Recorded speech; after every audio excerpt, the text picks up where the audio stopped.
love you, Barry. I love you, Barry Z. Okay. Love you. Air kiss. This is Barney Frank, and I've enjoyed talking with Barry Z about a range of things, including the documentary about the Clinton impeachment in which I played a role called Let's Get Frank, and I hope everyone will take a look at that. I think it really does have a lot to say about American politics then and now. Hi, it's Barry Z from The Barry Z Show at Langan's Bar, talking to Congressman Barney Frank, who has a great new documentary out called Let's Get Frank. And it's about what? The Clinton impeachment of 1998. So you couldn't get any more Frank than that? No. So buy it everywhere video stores have it, right? Brilliant deduction. What a brain. And he's my buddy. We'll be right back after these messages and be very frank with Barney. Yes, Prince Mishkin. Thank you. You're welcome. Hi, it's Barry Z from The Barry Z Show, talking to the stars of the engagement. Right, how do you spell engagement, David? EnGAYgement with a capital G and a big old Y. How big is the Y? I have no answer to that. Okay. The Y is... What'd you say? Just big enough. Okay. Y for yes. Y for no. No. Well, Why not? Yes, why not? Yes. yes, it's a big Y for yes because everybody loves this show. Right? I hope so. And I'm going to say this. Why not have this on Broadway where it belongs and I'm going to bring it there? Oh, excellent. Let's do that. Your program just fell over. I mean your memorial. In memoriam. Yeah, so it's called The Engagement, right? That's right. The EnGAYgement. Why is it called The Engagement? Well, because it's about the central. It's a love story. It's just really just a two-person love story, with lots of fun stuff and numbers around it. And so How many numbers? right now there's 17. I thought you were going to say 69 for a minute. Oh, that would be, yeah. That's funny. Too many. That's the rehearsal process. What'd you say? Yes. That's the rehearsal process mostly. So this show is presented by the Gilbert and Sullivan Players, right? No. Although it did have 4 members of the New York Gilbert and Sullivan Players in it. 5 if you count Mark. Oh, yeah. As the music director. So tell us, who is part of the Gilbert and Sullivan Players? Me, Chris Ian, and then Seth, who played my my paramour in the show, and Jason Whitfield. Yes. Your paramour. Yes. Define paramour. My lover. Your lover. My fiance, my husband, ultimately in the show. Is this your real husband? I don't want to give away the end, but but it is called The EnGAYgement. Wait a minute. What about the end? But I said he's my husband at the end. You get your husband in the end. I do. I see. I do. Spoiler Oh, I see. You saw the show, right? Yes, I've seen the show more than once. That's I right. heard that somebody gets in the end here. Somebody gets it in the end. That is correct. Almost everyone in the cast. What'd you say? Almost everyone in the cast, actually. You didn't heard? You just breathe deeply. What do you want to say? Is this public television? Is this public television? I'm not what you call a romantic. My feelings stay close to the vest. My family's pride was to hold it inside. But we're loyal when put to the test. But a person still longs for another, a mate to your soul and your heart. And so, my best sense is, my story commences the same as most love stories start.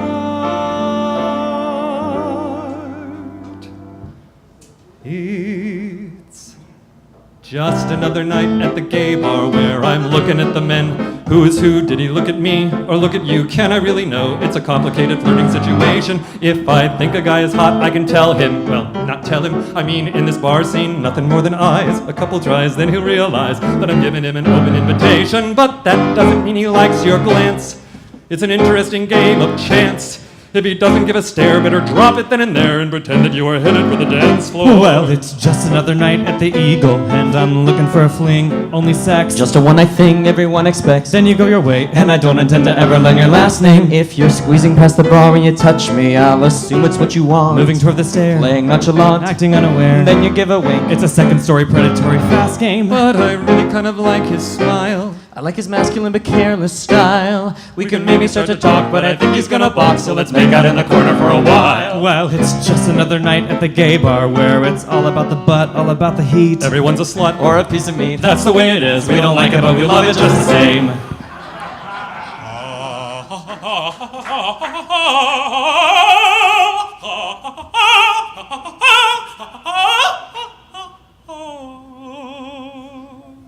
Singing show tunes at a piano bar makes me feel like I'm a superstar. But in dim lit rooms, it's so intense. I'm a wallflower with no confidence. Why would you ever think that I had a terrifying shyness when any guy pushes up and puts his hand upon my thigh? Still, if I don't run, I'll meet someone, not another fan, but to take me like a man is barbaric, but I love it just the same.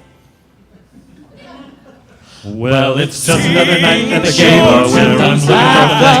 Only sex, just a one-night thing. Everyone expects you to go your way, and then don't say everyone on your way. If you're the bar, I can tell him. Let's tell him that you want me as far as you're playing up high. It's a call where they go away. It's a second-story predatory fast. But now the question is a yes or no. I can't Do you want to stay or do you want to go? Cause I really We want to could hop into go. the car or just do it in the bar. It's the Eagles, so it really doesn't matter. Just another night at the gay bar, getting lucky. Or if not, feeling kind of down, meeting Mr. Wrong. Boyfriend's out of town. What you gonna do? This is scintillating, fascinating, sexually validating, agitating, aggravating, character assassinating man. Barbaric, but we love it just the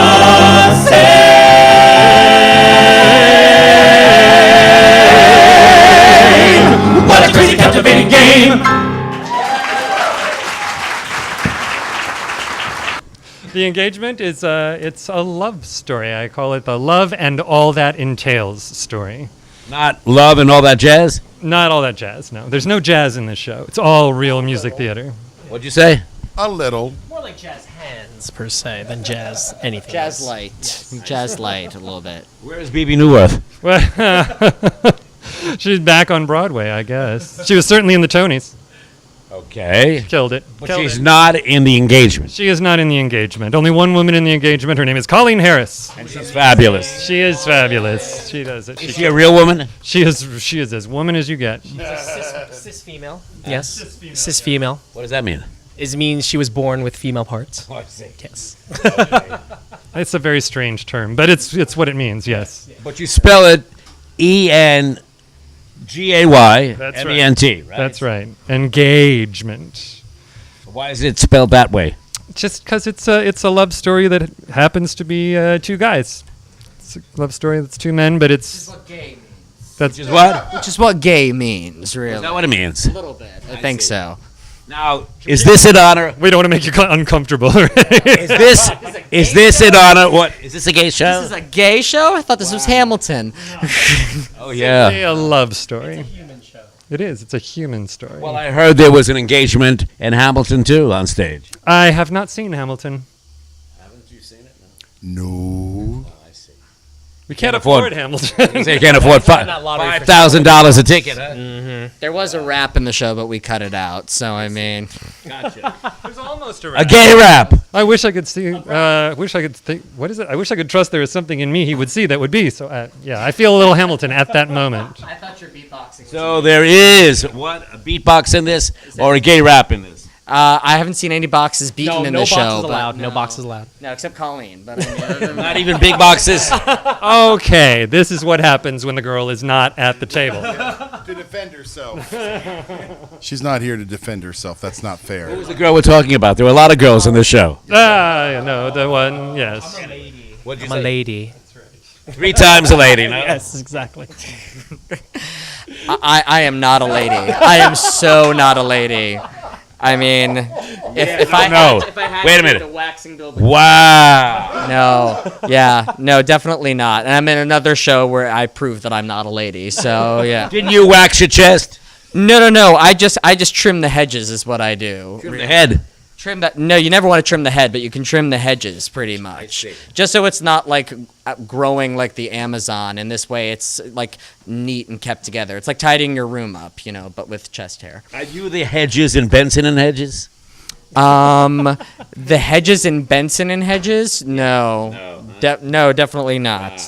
No. Do you have to It's a shave? duo, but I mean not Benson and You have Hedges. to shave your arms? If I tried, I would have no free time if I even attempted to shave my arms. What causes this? Is this a malfunction?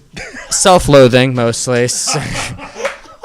Yeah, that's what contributes to it a lot. We're Yeah. opposite, actually. So. I see. Yes. I want to have this when I grow up. You want to have this? You can have it. I mean, I'll shave it off for you, make a wig, and you look like Joyce DeWitt a little bit. But I mean, it'll work. Joyce DeWitt, I don't like that woman. You don't like Joyce DeWitt? Oh, neither did Suzanne Summers. So She's a half-wit. Yeah, is she? What? I want to be John Ritter when I grow up. Don't we all? Exactly. I interviewed him once. Now, but I mean, that's like in Fabulous actor. He was a fabulous actor, yes. And so He's a crowd, you know. not always. Oh, Three's Company, right. All right, so tell me what the show is about. The show. Did we talk about this already? Which one was it? No, we never told the audience what the show is about. This show, The EnGAYgement, is just a love story. It's a love and all that entails story. It is a story of how two single people meet in New York City in a bar. What bar? I like to name this, it's a little piano bar named... What? Yes, Rusty Anchor. I said the Rusty Anchor. I'm a big Golden Girls fan, so. I like to name it Antoinette's Angst. Oh. Or Yeah. it could be called Mildred's Panic. Wait a minute, Mildred Pierce? No, just Mildred's Panic. I see. It could be called the Eagle, We right? referenced the eagle in one of the songs as well. Yeah, so we kind of. Yeah, you can't. We should No, call it Ruth's Tavern. Wait a minute. They don't have a piano at the Eagle. no, I think the sling gets in the way. So I mean, it just takes up too much room. Obviously, the only time they use the piano is to tie someone to it, maybe. That's probably true. Anyway. I think we just found our Saturday night plans, actually. I will tell you the truth, though. Actually, Carlos and I did meet in the Eagle. So this is a love story between you and your boyfriend, Carlos. My now husband, yes. Okay. Yeah, but it's inspired by. It's not certainly not a true story in any case, but It was embellished. It's inspired by our story and things we've been through and done and our experiences. Yeah. Wow. So you go back how long with Carlos? Since 2004. Wow. So it's been Where did 12 you meet? years. 12 years. And where did you meet? We met at the Eagle. Wow, you see? Yeah. In the show, I put it in the piano bar just because it allowed for more numbers. But so that's why we referenced the Eagle, but we didn't actually do it. How many numbers are in this? 69? 6. Or 6 and 9? There's 17 numbers in this. Wow. Right. We only 69 in the first number. That's right. That's true, as a matter of fact. We're very method here from the cast of the EnGAYgement. This is one of the best shows I've ever seen in my life. I don't believe you, but I thank you for saying it. This is my second time coming. It is your second time. You did. Yeah. I've made you come twice. Yeah, I came more than once. It's my job. When you have a long enough break in between, it's easy to do that. So I mean, So Depends on how old you're you not are. okay. You're not the Gilbert and Sullivan Players, or are you? No, we just happen to have 4 members of the New York Gilbert and Sullivan Players in the cast. Plus, Mark, our music director, also works with the New York Gilbert and Sullivan Players. So it is a kind of an intimate family company that we've got put together here. And then there's Chris, who literally stepped in and did the show today for the first time because the person playing the part is off doing Wizard of Oz. We call it the tiny track. And but he's the fairy godmother in the Wizard of Oz. I don't think that's what he's playing. I think he's he's one of the Munchkins, so the substitution was actually quite fitting. I believe he's the coroner in Wizard of Oz right now, out at St. Louis Muni. Go see it. So how long is this show in the making? Since not this past January, but the January before. So a year. Celebrating how many years with Carlos? It's 14 years together, 3 years married.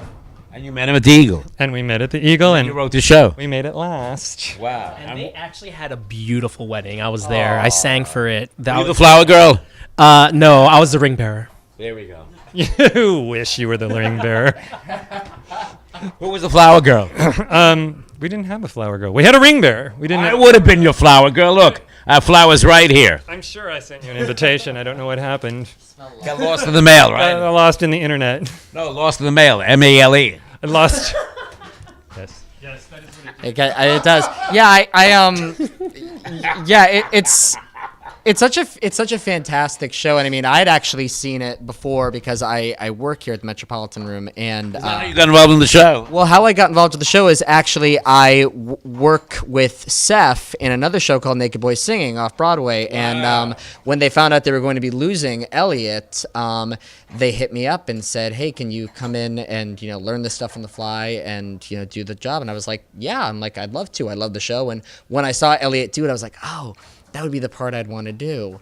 So when Seth in the dressing room at Naked Boys, which there's not a lot of dressing going on, said, "Would you be interested?" I was like, "Yes, I'd be interested." It's a show where I get to keep my clothes on for, well, kinda, but I mean, a little bit. That's amazing. I know, it's a breathtaking story, isn't it? Wow. Feels like you were there. Dear Journal. I think journal sounds so much more masculine than diary, don't you? Dear Journal. Who am I kidding? You're a diary. A 35-year-old man's first diary. Maybe if I just drop the title and write Dear. Does that make it any manlier? Yeah, probably not. But it's more unique, and I'm good with that. So, Dear, comma. God, where do I start? Start at the very beginning? That's not a very good place to start. Guess I have to go all the way back before the beginning if I'm going to explain how did I get here. All alone, I would sing my songs, but all alone. I was happy to be on my own, 'cause I didn't want to hurt again. Not from love. I had lived through every kind of love, and I wouldn't want to find a love when I didn't think my heart would mend. But then you came along and sang the perfect song, and suddenly I know my heart will sing again, and I feel how much you want me, and my mind begins to clear, 'cause everything feels better when you're near. Let's sing like this together while you're here.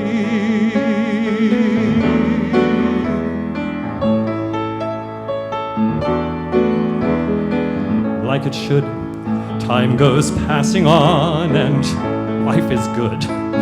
Even better than I thought it was. Even better than I thought it could be. You and I were a family, though it's true that I was afraid to say that you and I'd stay together. But I hoped we would, and nothing should go wrong. Just like the perfect song. And finally, I know where I belong again. And I started to believe it, and the truth began to show that when we sing together, love will grow. We'll sing like this forever.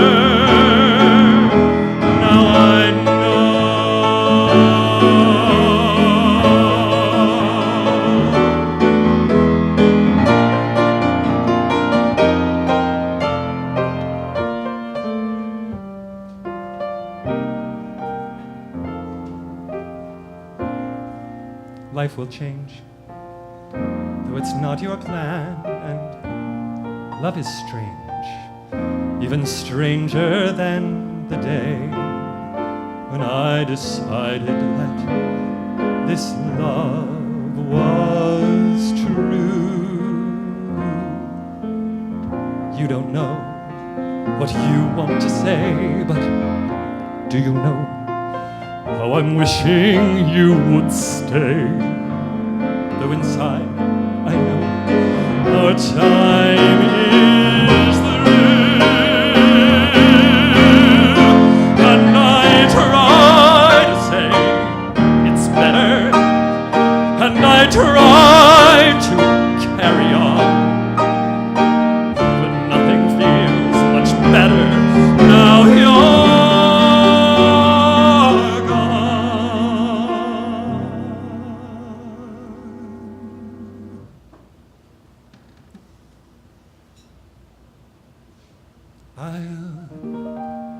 have to sing without you.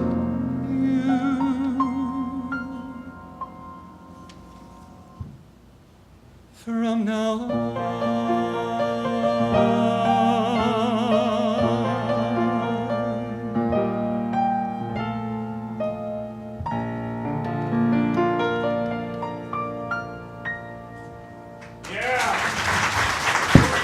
Isn't this a story about a tall gay man and a short gay man?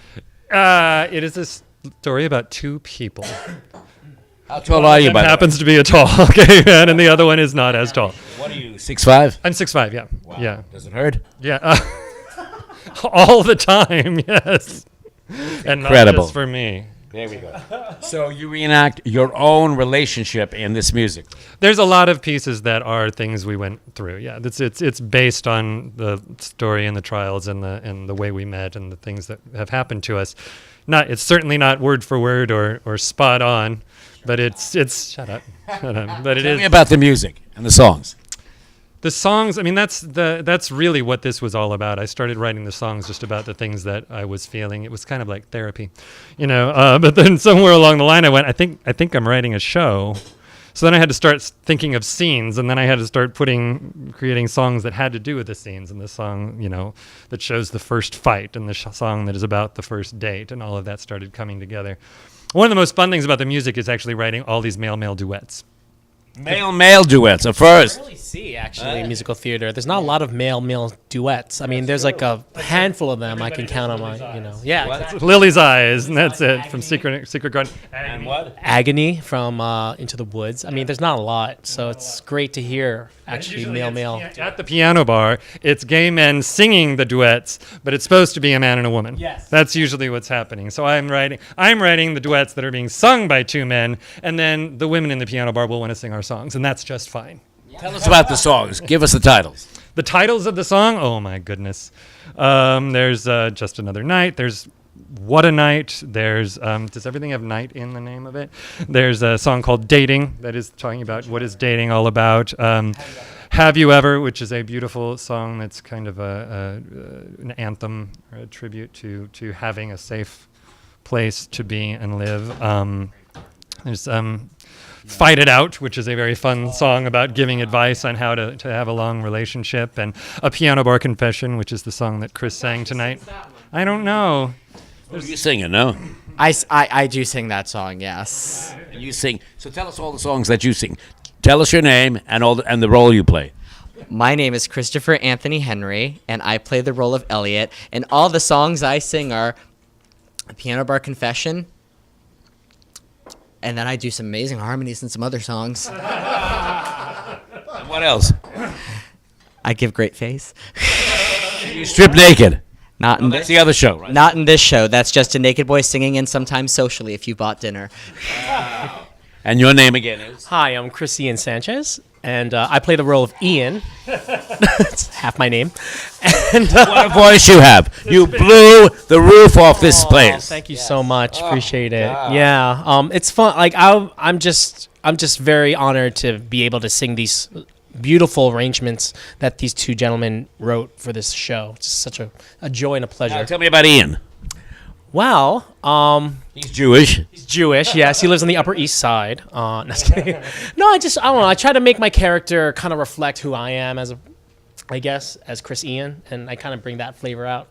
It was totally written. It's totally written for him. Everything that I've written came out of him. Did you write all these songs for all these performers?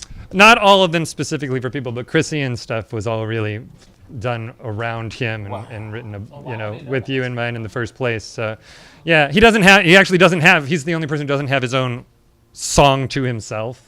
Well, Jason does duet with Colleen, but Chris Ian is featured like 3 times, and he just becomes the huge booming featured person in those moments, and gets mentioned in every review as the why isn't he used more person. Oh, wow. So I'm writing a scene for Chris Ian next. So, how many songs do you sing in this then? I'm featured in 2 songs, I believe, right? Just Another Night, the opening, and then also Have You Ever, which is that big Fire Island song that we sing to Seth to comfort him when he comes as Carlos. He's attacked. So. And you sing only one song. I do, yeah. I mean, and I'm slightly featured in some other songs with some harmony. What song game do you sing? It's called Piano Bar Confession, and it's basic. Yeah, it's such a great song. A showstopper. It's a showstopper, and it's a lot of fun because it's all about how you can meet somebody and they can be perfectly wonderful and perfectly a right match for you, but you're just not that interested. Oh, yeah. Which, I mean, haven't we all been there? Nope, just me, I'm just a dick? Okay. You blew the house down, too. I did. I blew that house down. Yes, I huffed and I puffed and I hit a B flat. High B flat. High B flat? Wow. He wails on a high B flat. Nothing, huh? Nothing wrong. I got 2, the 2 on your left are the tenors. And both of them are happy. Dueling tenors. What? And we're together in the show. Well, that was a choice that we made. Yes. You lovers of the show, too? Yes. We are. We rehearsed very, very intently. Yeah. How was the sex? The sex? It's a lot of high notes, but pretty good. I mean, Sex Fifth Avenue. Sex Fifth Avenue? Yeah, how was it? I think we're too cheap to have sex on Fifth Avenue, but I mean, I try. Park Ave all the way, of course. Yeah, Harlem, Inwood sometimes mostly. There we go. And what songs do you sing, David? Me, all of them. What songs doesn't he sing? What songs doesn't he sing? I know. No, I think that he wrote the show. Yeah. No wonder, right? I said it's like you wrote the damn show, right? So what songs do you sing? Mainly, I mean, the one of the first songs, which is it's called Like a Perfect Song, which is kind of what becomes the story of the whole show. Kind of tells my life before the show starts, but then it kind of relives itself through the course of the next relationship. So that's one of my favorite numbers in the show. I also sing Don't You Worry, My Love, which is kind of the ballad that's kind of it's almost got a lullaby feel about it, and it's really the I will always be here so you don't have to worry kind of song. Now we are going to show bits and pieces of every song, so we have to make sure we mention every title of every song. Every title. Oh no. Well, there's of course Seriously, which is what I call that's the first fight song. What else? There's Seth's song, the Carlos song, Single in Love in It, which is kind of how he tells the story of where he starts in this show, and where we take off from. What else is there? What Do You See in Me actually is a song that sometimes I've sung it, sometimes Seth has sung it. I sang it tonight. It's a song that keeps being changed in how it's used in the show. 10 years ago, I met a handsome beau, a man who cared and seemed prepared to show me the world I wanted to know. Vacations, high fashions, and summers at his chateau. I gave up the rest and gave it my best to make our relationship grow. And then he went back to his wife. But I would not let my spirit die. No, no! And so I healed and geared up for another try. 5 years ago, I met a man named Beau. a gun he carried. It was so hot, and he was not married, and he moved here from San Antonio, and he asked me to move in. Hallelujah, hallelujah. Success, whoa, yeah, yeah. Hallelujah. And then came the night when he got so pissed that he thought he'd explain it with his fist. And that, my dears, was the end of Bo. After Bo, I thought I'd lost my way.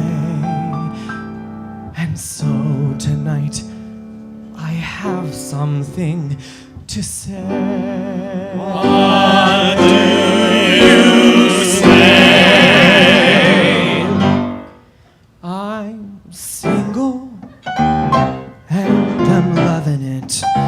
No one to tell me how I should be. The only one I'm pleasing is me, because I'm single and I'm loving it. No one to tell me what I should do, and if you're lucky, it could be you. Oh boys, the joys of being fancy and free, instead of settling down with every clown in serial monogamy. Not me, I'm single for all the world to see, 'cause hide and single is the way to be.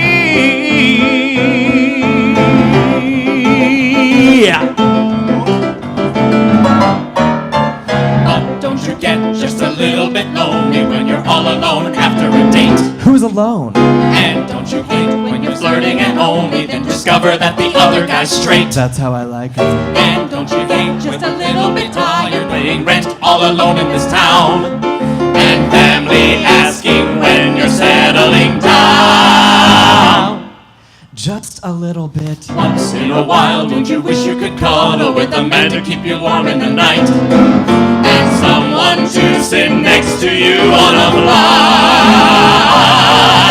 I'm not saying I'm giving up on romance. I'm not sitting home, never taking a chance. But just for now, I need you all to know. What should we know?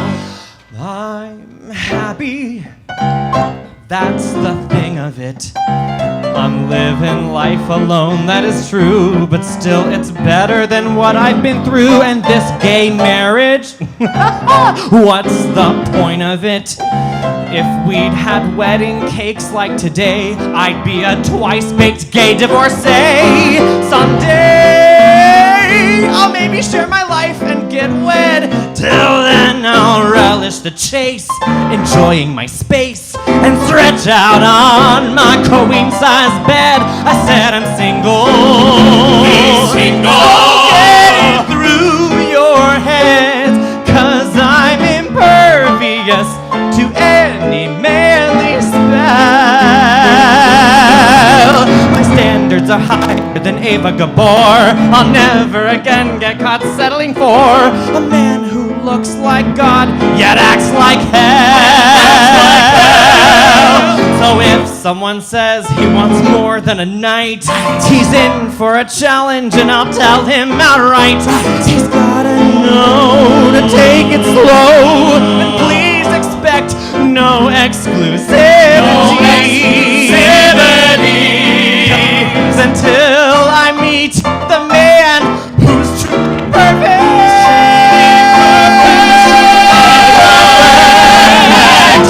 I'm dead. Look out, boys, he's free. Men are awful because maybe they're not using deodorant. No, it's because I'm perfect and they should all worship me. What's your problem? Yes. Both of you are single, right? You're single. Yeah. Have you met your husband yet while doing the show? No, I haven't met my husband yet. Why not? But, Well, these two have only known each other. Maybe. yeah. What did you say? These two have only known each other about a month. Oh, wow. That's all it takes now. Yeah, and I hear two bottoms can have a relationship. That's true. Is that true? It's true. Yeah, we're moving at the pace of a lesbian relationship. 1 Yes. month, and we're already so in love. I'll bring my things over to your place. 1 later. month, and you fall in love, right? Fallen deeply and madly in love. Oh, thank you for the fake flowers. That's so sweet of you. That's a lesbian relationship. That's a lesbian. Well, I mean, to be fair to the lesbians, most of them fall in love after 2 dates. But I mean, but 1 month, I mean, you know, we have trust issues. We like to take our time. You sure that's not a Lebanese relationship? Okay. Thank you, Like Blanche. Danny Yes. Like what? Like Danny Thomas. So talk to me for 1 minute here. Okay. What do you want to? Why did you write this? Why did I write this? This You was want to be another Rodgers and Hammerstein? I actually had no intention. I mean, I've written songs a little bit over the course of my life. I've always been a performer. I've been a dancer. I've been a choreographer. I've been a director, but I hadn't been a songwriter, except for these random little songs like the Piano Bar Confession, the one I wrote for my niece's wedding. But I mean, at the point that I started working on this show, I'd probably written a total of like 5 songs in my life, and then this started, and things just kind of poured out. Started with just the first song that I actually wrote that started this show was the one that we haven't talked about, which is the What Makes This So Hard, which came out of me, you know, in the shower one day after a fight, trying to figure out what had just happened and what is going on. And it was my own little therapy that I went through. And that was the first thing that I wrote. And the next thing that came out of me was, What Do You See in Me?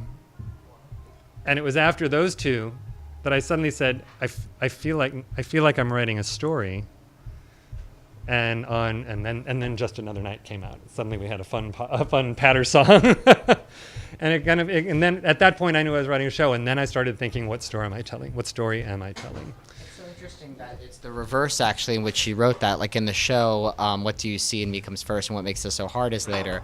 But in reality, you actually penned the other one first. That's actually really cool. Yeah, and one night after Carlos and I, we never have any time, and one night we actually just made a serious date night. I mean, we made it a date night. We had dinner. I had a hotel booked. It was it was like what we had to do. It was like if we'd gone home, we would have taken care of business at home. We would have been worrying about is the bed this, and is that put away, and is this? So I said, no, we're going to do a date night. We did it in a hotel. It was the weekend after that I wrote the song "Oh What a Night," which is the first note. What'd you say? You book a hotel for your dates? We have. My dates take me out to My dates take me out to Wendy's and say, "Here's a free Frosty." Assy. Did I mention men are awful? They're awful. Yeah. Please continue with your perfect. Maybe you romance. haven't met the right man yet. No, there's none of them. None of them are right. None of them are right. But call me. What'd you say? But call me. Prove me wrong. I'm What's willing. the phone number again? 1-800 EASY. So, this is a fantastic musical. Do you make parallels to any of the romantic love stories that we grew up on? You know, I don't. Sound of music in this, no? I don't. I mean, it's true. There's of course. Whales are alive in this, no? Musically, the whole feeling is like good old-fashioned music theater. Even though there's some poppy. There's a poppy. There is. What about a mommy? And there's no mommy in this show, but there is definitely a poppy. One mommy. You can call it that. You can call it that. She does say, "Let mama hold you." She's mama. She is a big red hot mama. She is a red hot mama. That is absolutely right. So, Mama bear. Yeah. Text her cubs. Yeah. But I don't. But while I know there are parallels to this in so many other shows, because a love story is a love story, this is literally our story. So I didn't base this on anything. I didn't compare it to any other thing, because I said I'm telling the story of my life, the relationship, and what we've been through. And in doing that, we tell. I feel, and what people have told me is, we show parts that aren't usually shown. You know, we're showing the fight. We have a song in which we have the fight. We have the song in which we're going through the pain, the struggle of the relationship. It's not just, we don't spend a lot of time on the happy stuff in this musical.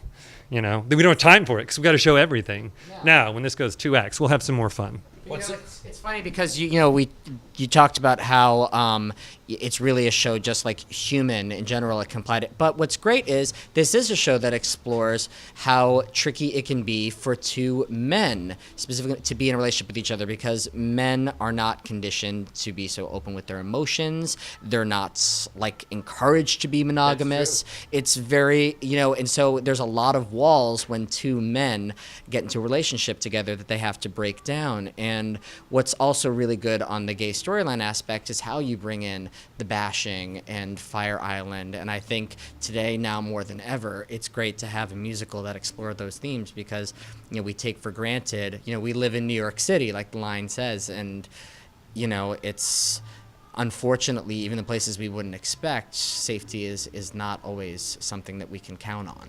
So it's a very contemporary now musical, right? Yes, it's good. It's a good old-fashioned contemporary brand new musical. But it reflects the life gay people live today, like the fact that they can get married legally. Right, exactly. There's as we said, this is not a story about the struggle for marriage equality. This is a gay love story that has happened now when it is. When it is. Yeah. When you wrote it, it wasn't legal to get married here in New York. No, it wasn't. If you were gay. Yeah, no, I've written this in the last 2 years. Since we've been married is when I wrote this show.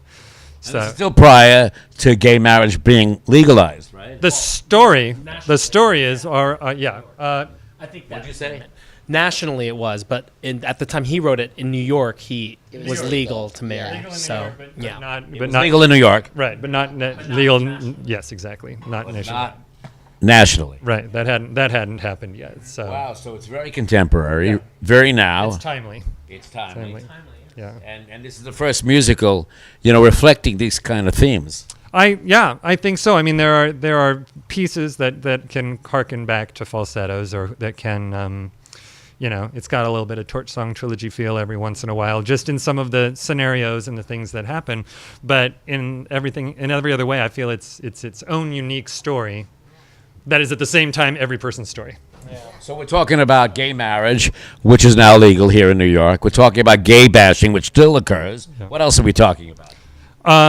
We're talking about two people falling in love, two people fighting, two people trying to figure out how to live together, two people thinking that this is enough and I'm not going to deal with this anymore and I don't want anything to do with you. And those two people then realizing, this takes a lot of work, and if I don't put the work into this, what am I going to put the work into? This is what I'm doing it for.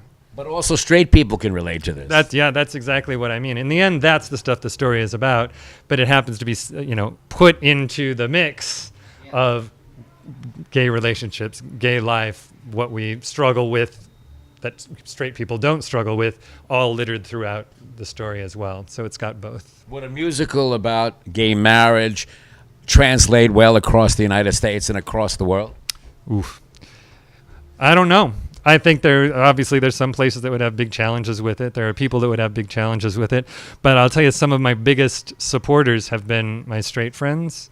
And I tell you, a partner at my law firm came and brought his wife last time, walked out of here saying they talked about it all night. And tonight, another partner from the law firm came and brought his wife, and that same one brought his whole family.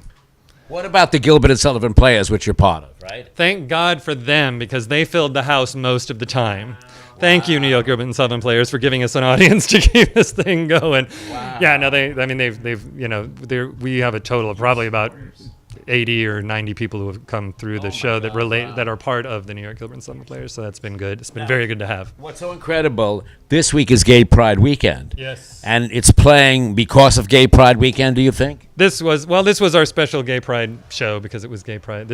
We closed on Gay Pride Week, which we thought it seemed apropos, and it was the biggest audience we've had since opening night. So yeah. So it was very nice. You said it was huge. How big? It was huge. It was It was very satisfying. Very satisfying, yes. Enough for me to handle. Well, repeat that again.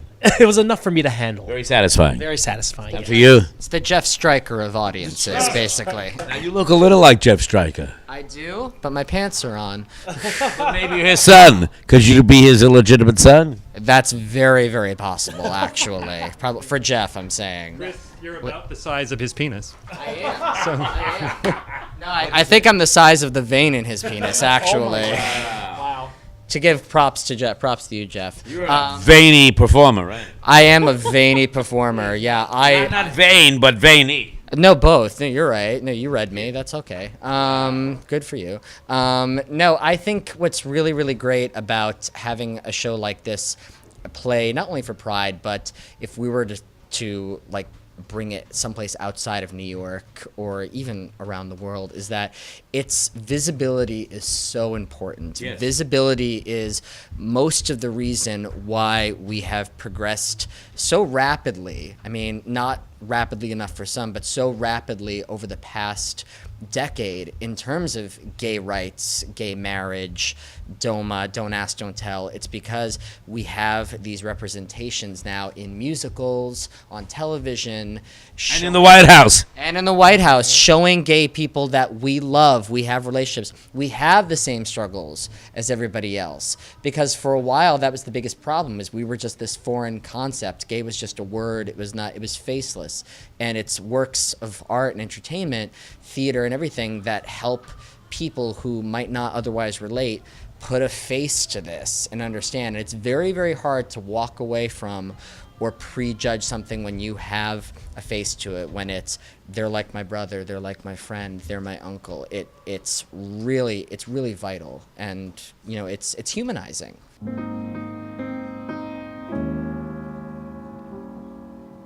No, this is not the way it ends. I said no. I don't want to be just friends. I've been around the block and back to the start. And if there's one thing I've learned, it's to listen to my heart. And it says no, I'm not walking out today. There's too much at stake here to let you slip away. Whatever we need, I'll do to succeed with you. So just let us do what will get us through what is nothing more than regrettable moments, I know. But to leave without fighting for us, just know. I said no. I've been down this road before, I won't go. I'm not running anymore. It's time to stand and face you straight in the eye. It's gonna take work and courage, but there's no other guy I want to know. Your mother taught us what it takes. She said, take care of each other and just learn from your mistakes. So if you think that maybe it's worth it, and trust me, we are. We may not be perfect, but God will go far. Will we make it to joy ever after? Is anyone's guess? But will you fight with me, cry with me, stay with me, try with me? Please say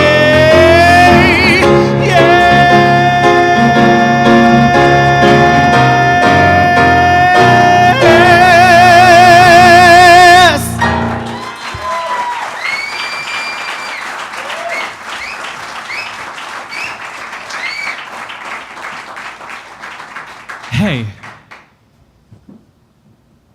Hey, I want to apologize.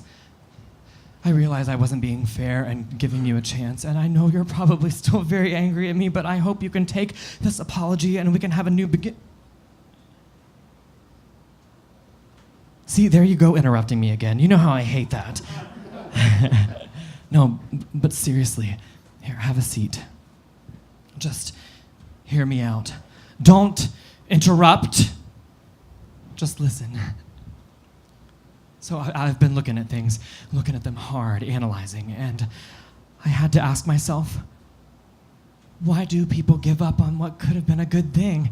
It's like people just don't try anymore. And I had to ask myself and tell people always just act on their emotions and leave out the logistics, but the fact is, it is hard to live with someone. You have to share the same space, the same air, the same money, the same bathroom.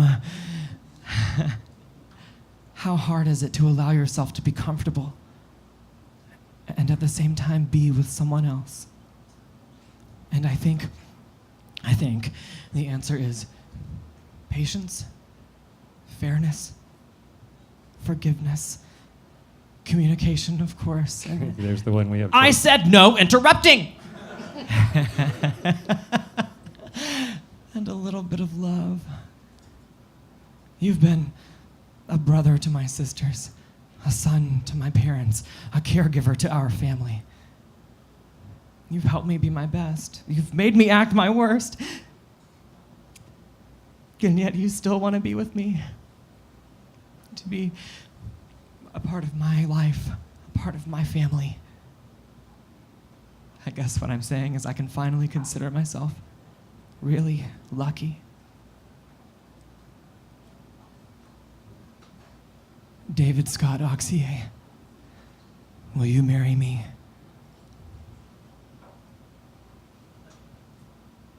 Okay. Okay, seriously? Yes, please.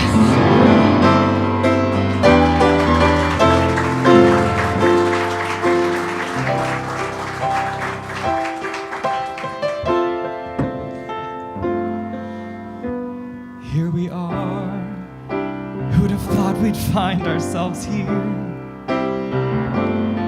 Here we are, and I've never felt so clear.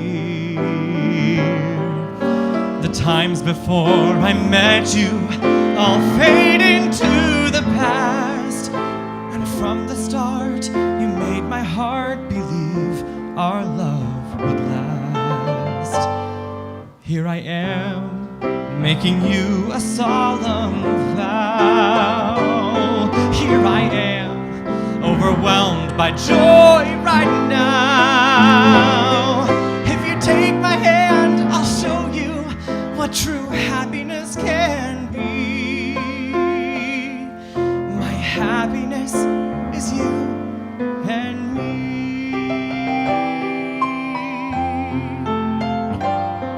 Through the years, we'll share everything as one. Every joy, every trial, every one. I'll never leave you wanting. I'll never say goodbye. I'm yours to hold until we're old. Until the day I die. Until the day I die. If you're ever feeling sad, oh, I know that you will. I'll be there through the good times and the bad. And no matter where life takes us, and no matter what we see, my happiness is in you and me. Your love shows me when I'm right and when I'm wrong. And your love carried me through everything, and that's where I belong. And as long as I can hold you, this is where I'll always be. My happiness is you and me.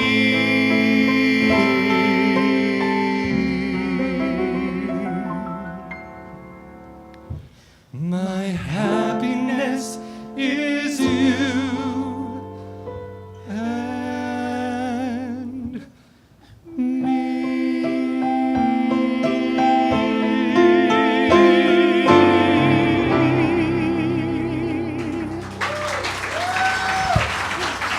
We need normalcy in gay media, right? To show the world that we're as normal as straight people, right? And we don't have that right now. Just a little bit more fabulous. We don't have to lose that while we still get to just be able to show we're What do normal. we have right now to show normal gay people? Modern Family has gone a long way toward that. Ellen kind of started it all off when she came out and became kind of the first totally relatable person that was on TV that people already loved. And she was a lesbian, and that didn't matter, and just kind of faded right into just part of, she just was, everything about her is normal. Her and Portia, everything is just normal conversation. That is the kind of normalcy that we're talking about. And I think a lot of it goes toward seeing the human side not, we're not up there acting like freaks and geeks. We're not up there trying to be fabulous and it's just so out there. Yeah. We're not taking that approach. That's fun theater. That's camp. I love camp.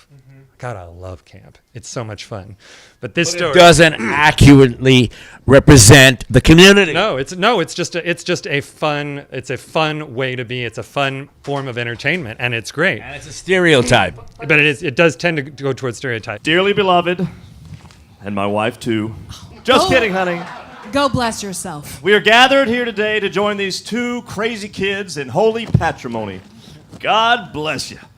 But by the time you've made it to a wedding day, you've probably already lived together, you've loved together, gone through hell together, and worst of all, planned a wedding together. And folks, if you can get through all that and you still want to get married, well, you already are. And then it's all over but the dancing. And so now, by the considerable power invested in me by the great state of New York and by the Universal Life Internet Church, I'm going to see if I can make these boys dance. Gentlemen, assume the position. In the words of the great Hebrew prophet, Barbara Streisand, there's nothing more important in life than love. For 7 years you've laughed, you've cried, you've built a home that's clear. You've learned the skills, you've made mistakes, but at the end you're here. And as you stand before me now, I've no advice that's new. It's time to make your solemn vow. Do you take this man?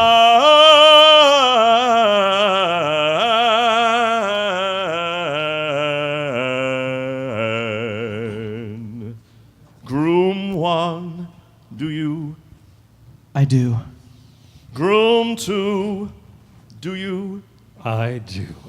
I now pronounce you man and man for life. Kiss the groom!